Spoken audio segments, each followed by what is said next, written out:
Hello friends, আপনারা সবাই কেমন আছেন? আমি তো ভালো আছি। এটা হচ্ছে আমার খ্রিস্টের জন্মাষ্টমীর ব্লগ। এটা হচ্ছে মঙ্গলবার দিন সকালের ব্লগ।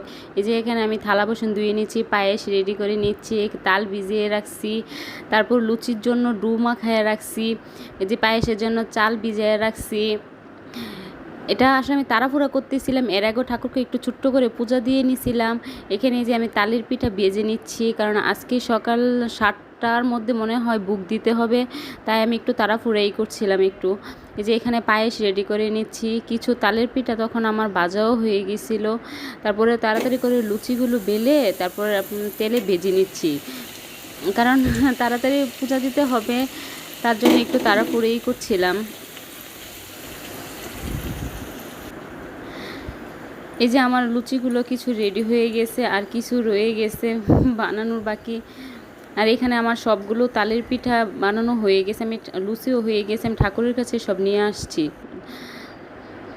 এই যে তারপর ওই দিন রাতের ব্লগ, পরের দিন আমি বুক সরাবো, কারণ এই যে এখানে আমি কেটে কুটে নিচ্ছি, কারণ সকালে উঠে কাটাটা আসলে একটু কষ্ট হয়ে যায়, তাই আমি আগের দিন রাতে কেটে কুটে নিচ্ছি। এই যে এটা হলো সকাল, তখন মনে হয় প্রায় 8টার মতো বাজে। আমি সবজিটা চুলায় বসিয়ে দিলাম, তারপর খিচুড়ির জন্য চাল এবং ডাল ধুয়ে নিলাম। ডালটা আগেরই ভাজা, এখানে একটু আদা বেটে নিচ্ছি, তরকারিতে দিব প্লাস খিচুড়ি দিতে ভেজে এখানে খিচুড়িতে দেওয়া হয়ে পানি দেওয়া হয়ে গেছে। আর এখানে কিছু যে সবজি কেটে নিলাম, এগুলো আমি ভাজি করব খিচুড়ির সাথে ঠাকুরকে ভোগ দেওয়ার জন্য। এই যে খিচুড়িটা প্রায় রেডি হয়ে গেছে।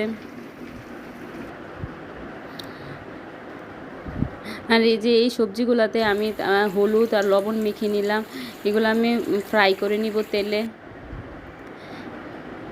এই যে খিচুড়ি আমার প্রায় রেডি, এগুলো আমি তাড়াতাড়ি করে ভালো করে বেজে নিচ্ছি, কারণ বুক দেওয়ারও সময় হয়ে গেছে, তোর মনে প্রায় 10টাও বেজে গেছে। যে আমি বুক এখানে রেডি করে নিলাম ঠাকুরকে দেওয়ার জন্য।